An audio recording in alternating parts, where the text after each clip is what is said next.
இன்றைக்கி fresh juice பண்ணுறதுக்கு ஒரு வெள்ளரிக்காயை தோல் எடுத்துகிட்டு கட் பண்ணி வச்சுருக்கேன். அதோட 2 நெல்லிக்காயை சின்ன சின்னதாக கட் பண்ணி வச்சுருக்கேன். கொஞ்சம் இஞ்சி தூள் சீவிட்டு கட் பண்ணியிருக்கேன். இதோட கொஞ்சம் கருவேப்பிலையை சேர்த்துட்டு இதை அரைச்சி வடிகட்டி எடுத்துகிட்டு வந்துடலாம்.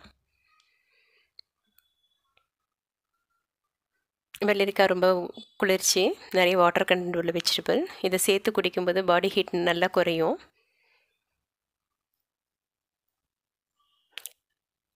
இது முடிக்கு, ஸ்கின்னுக்கு எல்லாத்துக்கும் நல்லது. இதுவும் பாடி டீடாக்ஸிங் தான்.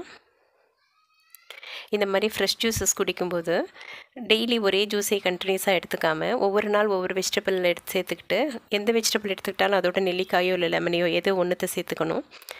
இந்த மாதிரி ரெகுலராக எடுக்கும்போது நமக்கு எல்லா விட்டமின்ஸும் கிடைக்கும், எல்லா மினரல்ஸும் கிடைக்கும்.